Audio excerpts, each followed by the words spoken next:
So welcome to Parashat Naso, and my interviewee this week is none other than Baruch Chriqui, who his claim to fame is that he was the barber of the king of Morocco.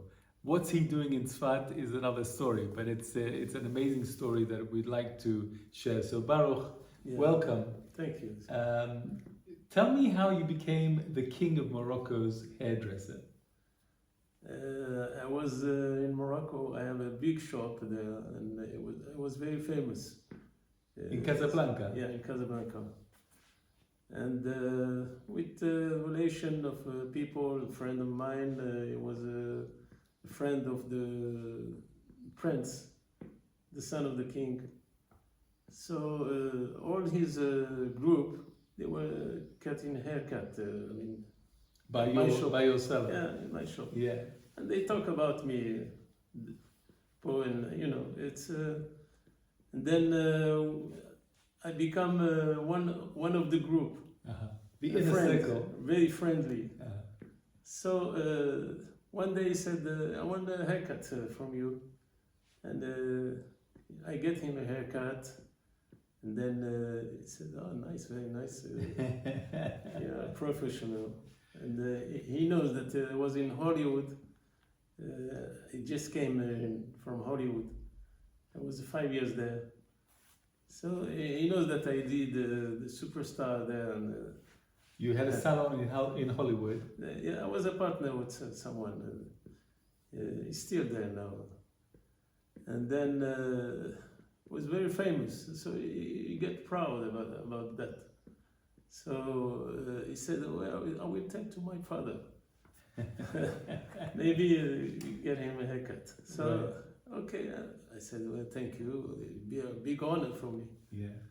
And then I was very friendly with all the group. We were together on the beach and the jet ski and everything. And then he called me once. He said, "Okay, my father, he want you." Wants the haircut? Yeah, the haircut, the king. So I said, "Okay." You had to go from Casablanca to Rabat. To Rabat. That's a few hours drive, right? 1 hour drive. 1 hour drive, yeah. Yeah. So you get to the palace. Yeah, I get to the palace. I was very impressed for the first time. I used to do with the superstar, so it was a little bit. I know how to get to those people, high society. Were you nervous at all? In the beginning, a little bit nervous, but after it was nice. I would imagine if I was doing it, my hands would be shaking like this. It was very friendly. So when we get to the palace, I need a protocol. There is some protocol to tell us about the respect. Protocol. Yeah. What's the protocol? I came with someone, colonel,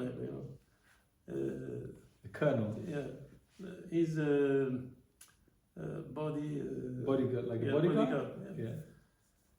So I went to the palace when I get the first time. The king was there playing, cards. Yeah, with some ministers.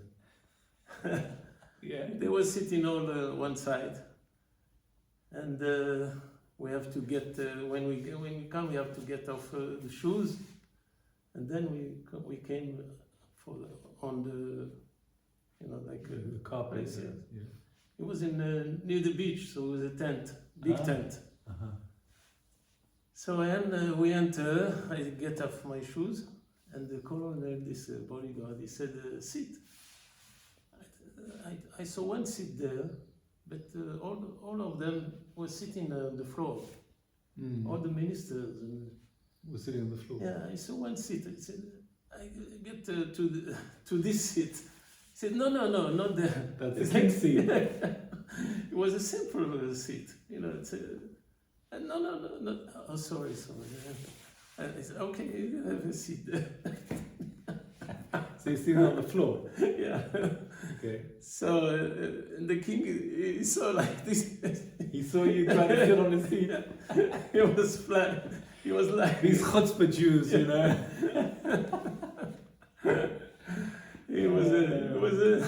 He was not upset. Very good. So then I waited there a little bit and said after half hour I saw them playing your card, and when they finished, I said, okay, come over, and I start. He calls his son, Mm-hmm. and he said, I want the same haircut on the back. I don't want a line. I want to graduate. Mm-hmm. So I said, with pleasure. It's a big honor for me. Then I start, and it makes me a little bit like home, you know, feeling like home.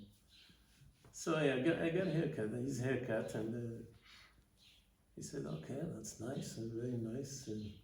He calls his son, he gave him some gold money, you know.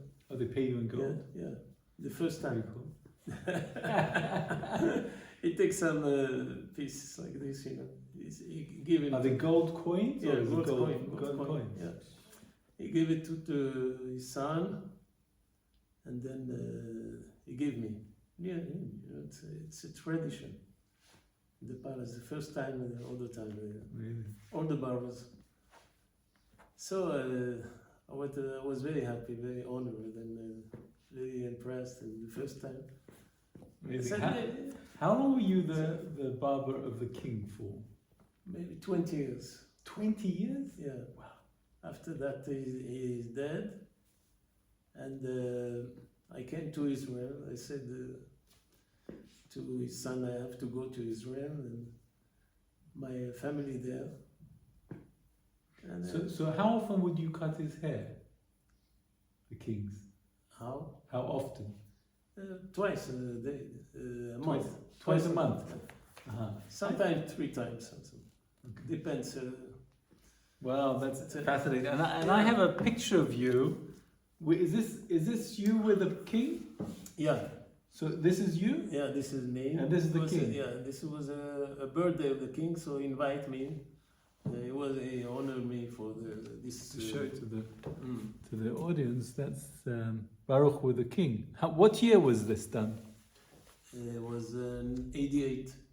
1988? Yeah, 1988. Cool. You look very handsome. Thank you. So let's deep dive into Parashat Naso.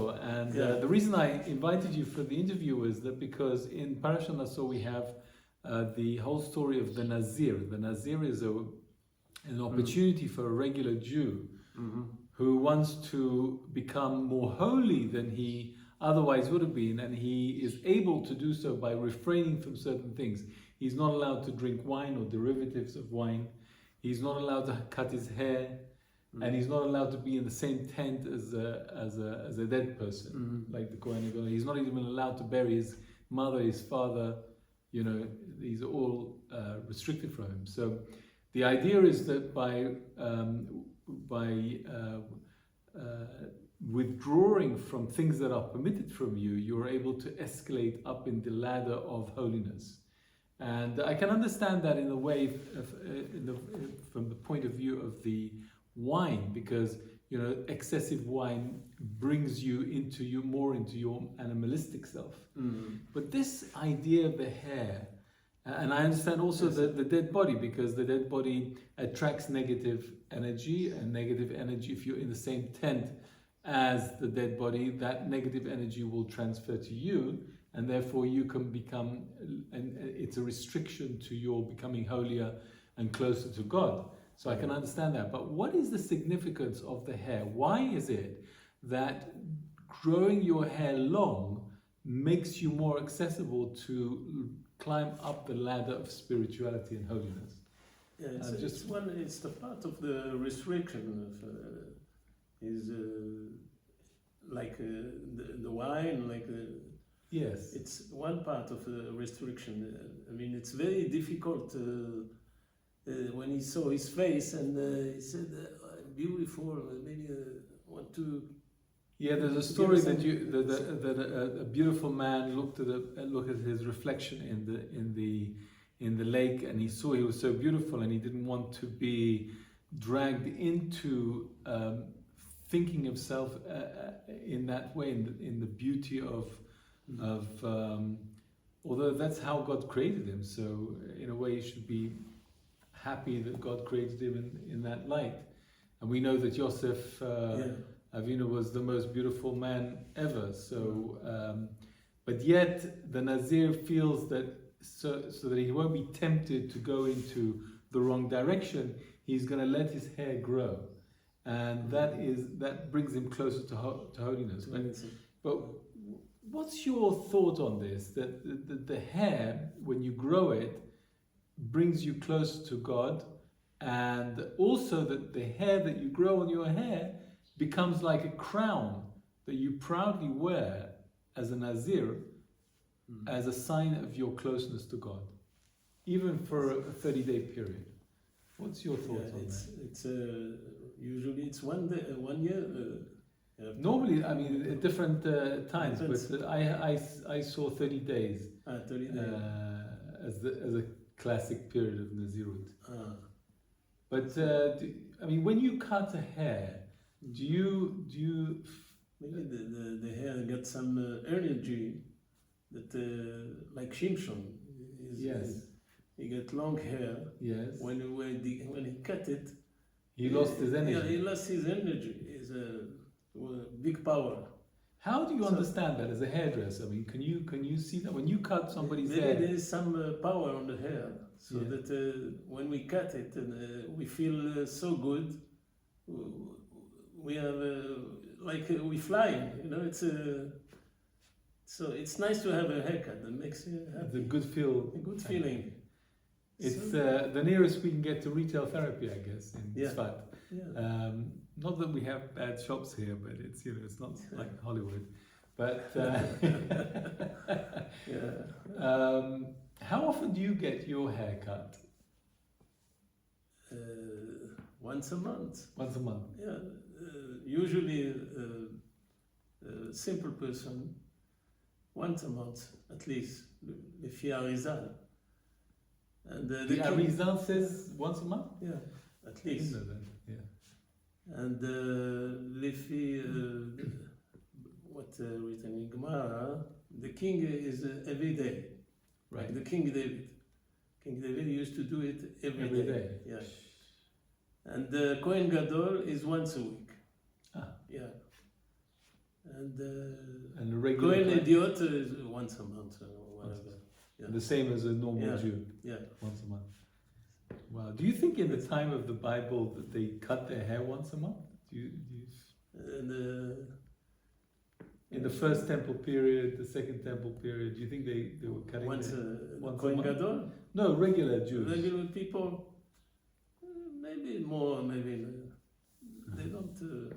Only maybe who's who study Gemara. I mean, Tanaim, maybe once a month. Tell me, have you ever had the honor of cutting the hair of a Nazir that came to you and said, "Okay, I finished my Nazirut, now can you give me a haircut?" Yeah. You have? I have once. Really? Yeah. How was that? Very, very special, like a halakha, you know. Really? Halakha, they do it at 3 years old. Yeah, tell us about that, because I've seen you in Meron. You know, you're famous. He's famous in Meron. He just comes to Meron, all these children, and he brings his portable hairdresser kit with him, and you've got these 3-year-old boys who are don't know what's happening, and you basically shave the hair off, except for the peyot, right? Yeah, it's very sensitive. Emotional. To do it, emotional. Yeah. And people call me to go to Meron, and I have a program for them sometimes. I propose, I mean, like we used to do in Morocco, a tradition. We get some sus, you know, pony. Ponies. Yeah. And let them ride on white pony. Yeah. And with the kids make his jalaba with Moroccan. The Moroccan yeah, outfit, yeah. yeah. And then we put him on the pony and he said, "This is like the king." That's so cool. Like Mordechai and Esther. He said, "Kacha yaseh." It's very emotional for the kids. Yeah, And I the think mother, emotional for the mother as well. Yeah, My son's gonna be a king. Yeah.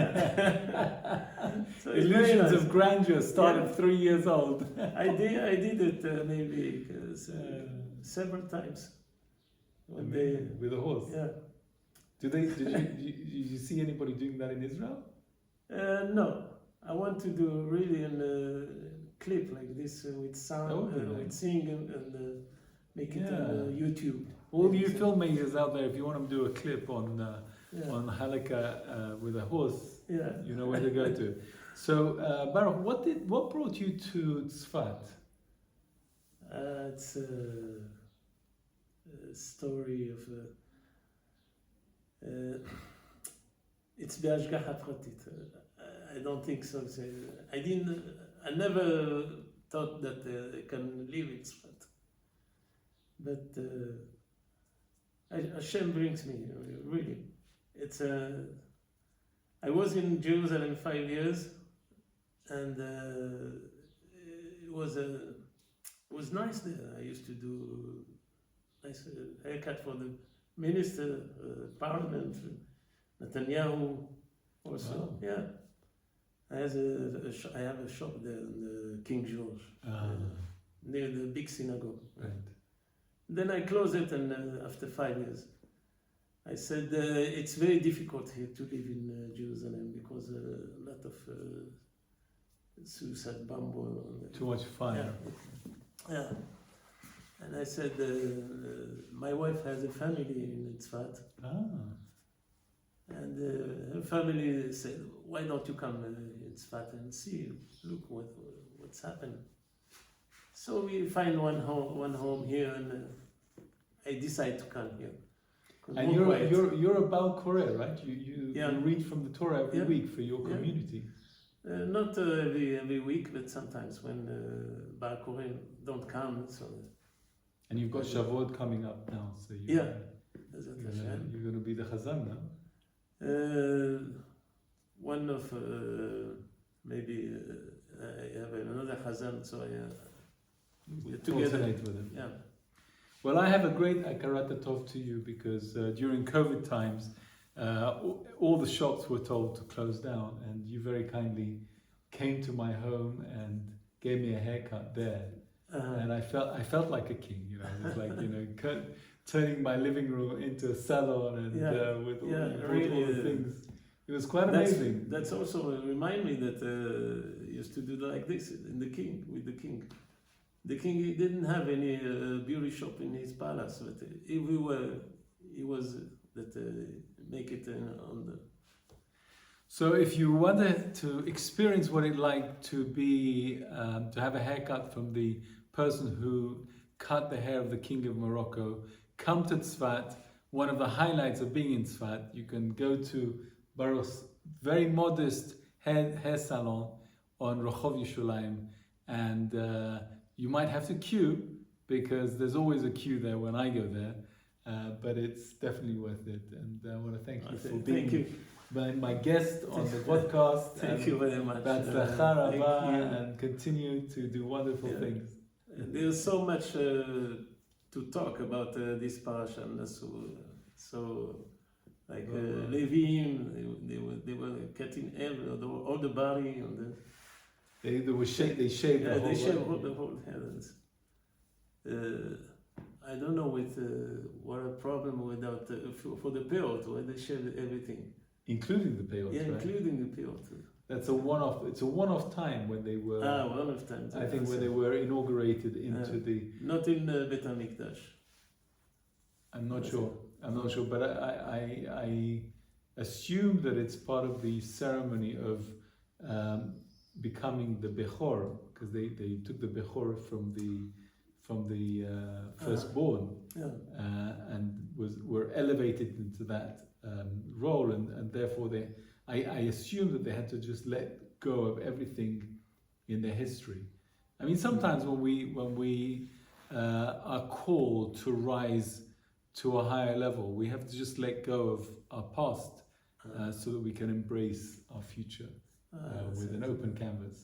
So that's my interpretation. And also, I heard that not long ago, Moshe Rabbeinu, he was a barber of Aharon HaKohen.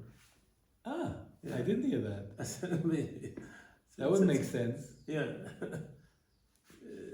No, who did Aharon HaKohen?